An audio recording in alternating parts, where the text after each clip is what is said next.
Kumusta mga ka-movie? Welcome ulit sa Minutes Movie Recap. Ibabahagi ko sa inyo ngayon ang 2020 action fantasy movie film na pinamagatang Monster Hunter.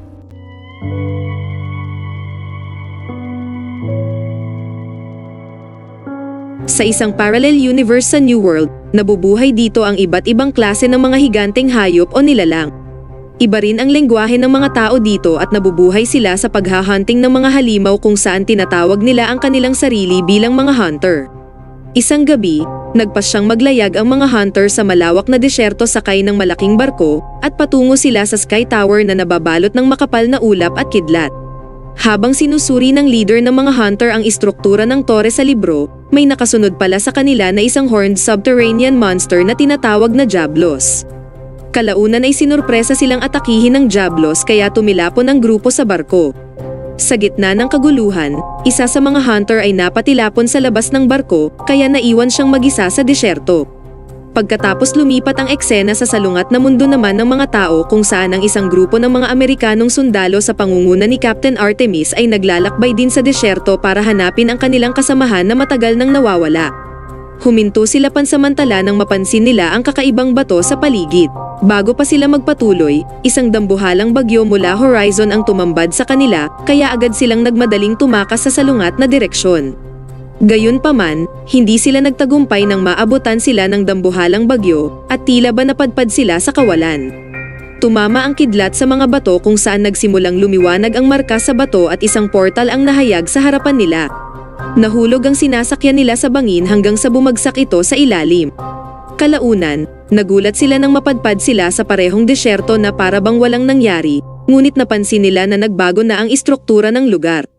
Sinuri ni Captain Artemis ang mapa para tingnan kung may malapit bang landmark, pero tanging napansin nila ay ang higanteng tore sa horizon na nababalot ng ulap. Sinimulan nilang binaybay ang lugar at sa kanilang sorpresa, nakita na rin nila ang sasakyan ng hinahanap nilang kasamahan na nawawala. Nang suriin na nila ito, nagulat sila kung paano ito nawasak ng husto at sinong may gawa nito. Kaya naman nagpasya silang lisanin ang lugar dahil sa kanilang pangamba. Nagulat sila nang makita nila ang higanteng kalansay ng dinosaur. Ang hindi nila alam, pinagmamasdan na pala sila ng hunter na unang ipinakita sa eksena. Inatake niya ng palaso ang grupo bilang babala sa panganib na nakaambang. Sa pag-aakalang ang lalaki ay kaaway, pinaulanan nila ito ng bala kaya napilitan ang hunter tumakbo. Ilang saglit pa ay napagtanto nila na parang may hindi tama mula nang magsimulang yumanig ang lupa. Isang halimaw pala sa ilalim ng buhangin ang mabilis na papalapit sa kanilang dako. Sinubukan nilang tumakbo habang binabaril ang halimaw pero tila ba ang kanilang atake ay walang pinsala sa halimaw. Nagawang mahabol ng halimaw ang isa sa sasakyan at tumilapon ito. Naihayag na nga ang itsura ng halimaw at ito rin ang parehong nilalang na umatake sa mga hunter kanina na tinatawag na Diablos. Patuloy silang hinabol ng Diablos hanggang sa maabutan nga sila at napatilapon muli ang kanilang sasakyan. Bago pa sila makarecover, isa sa sundalo ang hindi sinwerte ng maseksak ito ng sungay sa likuran. Sa pagkatanto na mamamatay na siya, sinakripisyo niya ang sarili sa pagtapon ng granada sa Diablos na nagbigay daan sa grupo para tumakas. Tumakbo sila sa tumpok na batuhan habang patuloy na binabaril ni Artemis ang Diablos para magbigay ng oras sa mga kasamahan. Ang hunter mula sa malayo ay inatake ang halimaw ng palaso na may pampasabog. Sa kabutihang palad ligtas na nakapasok ang grupo sa loob ng kuweba. Kalaunan umalis na rin ang Diablos at lumusong na ito sa buhangin. Pagsapit ng dilim, nag-usap-usap ang grupo kung ano ang susunod na gagawin nila.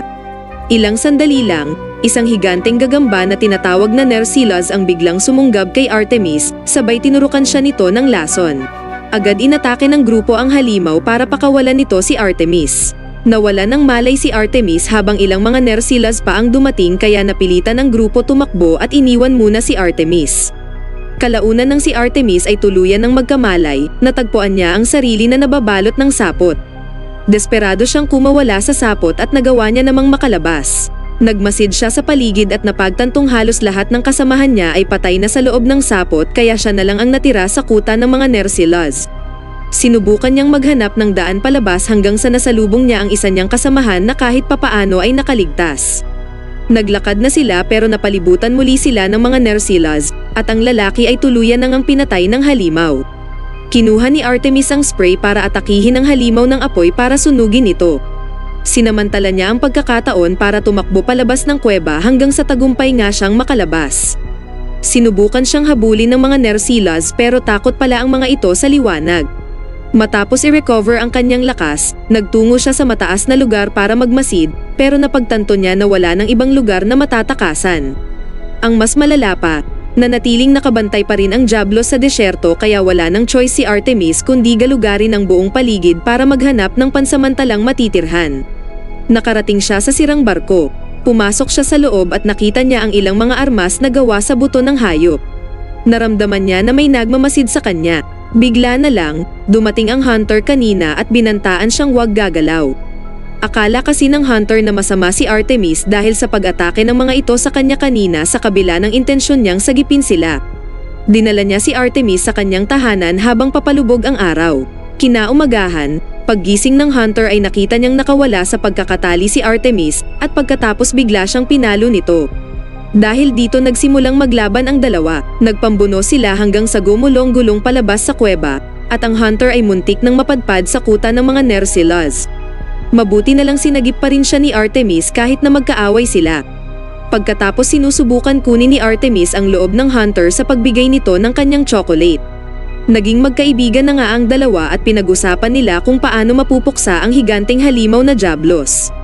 Pinakita ng hunter ang mga ginagamit nilang armas at ipinamalas din ang elemental properties nito na kung saan ay may kakayahan itong maglabas ng apoy. Nag-set up sila ng trap para sa Diablos at nagmadaling tumakbo sa kabilang direksyon.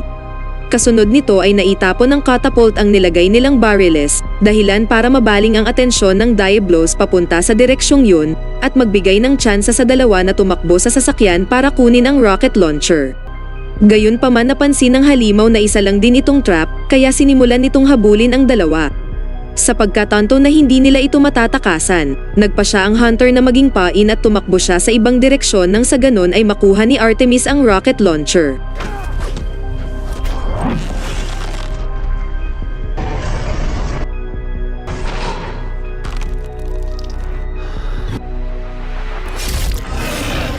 Bago pa mapatay ng Diablos ang hunter, pinukaw ni Artemis ang atensyon ng halimaw sa pagpapaulan nito ng bala ng machine gun. Umatungal ang halimaw sabay sumugod kay Artemis, kaya inatake ito ni Artemis ng rocket launcher na nagsanhi ng malaking pagsabog sa mukha ng halimaw.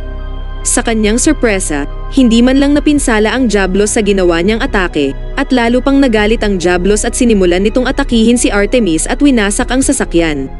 Tutuluyan na sana ng Diablos si Artemis, mabuti na lang nagawang makaakyat ng hunter sa ulunan ng Diablos at sinaksak niya ito gamit ang kanyang espada. Sumigaw sa sakit ang halimaw sabay itinapon nito ang hunter palayo. Nakakita ng pagkakataon si Artemis kung paano mapupuksa ang halimaw.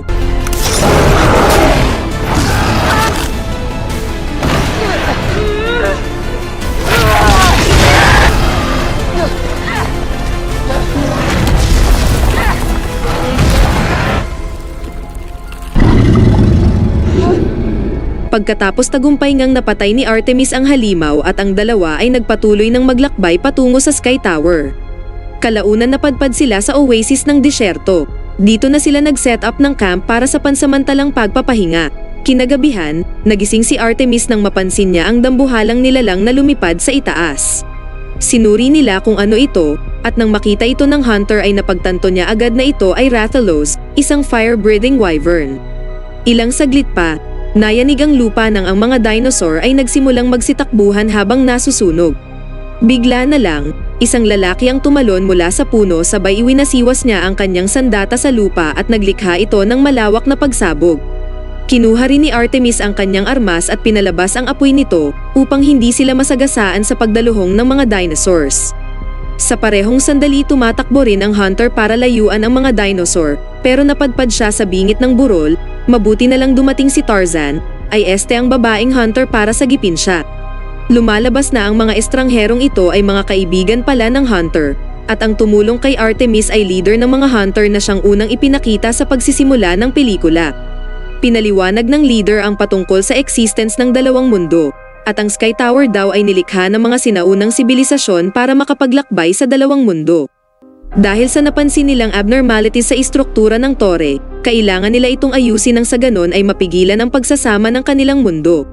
Gayunpaman dahil sa ang tore ay binabantayan ng Rathalos, kailangan nilang mapuksa ang nilalang para makarating sila sa tore. Kinabukasan, nagsimula ng maglakbay ang grupo habang nagchichir ang mga tao para sa kanilang tagumpay. Naglakbay sila sa mapanganib na bundok at sa paglubog ng araw, nakarating na nga ang grupo sa tarangkahan ng Sky Tower. Bago pa nila masuri ang lugar, lumipad na ang Rathalos at nagsimulang umatake ng apoy sa grupo. Pagkatapos inihayag na ng Rathalos ang kanyang sarili kasabay ng malakas na pagatungal. Walang takot na hinarap ng leader ang halimaw at nagpakawala ito ng malakas na shockwave. Pero gumanti rin agad ang dragon sa pagbuga nito ng apoy kaya nagtago ang leader sa poste. Sumugod na rin ang ibang hunter sa halimaw. Nagpakawala muli ng isa pang shockwave ang leader kaya nagbigay ito ng pagkakataon kay Artemis na makalapit sa dragon.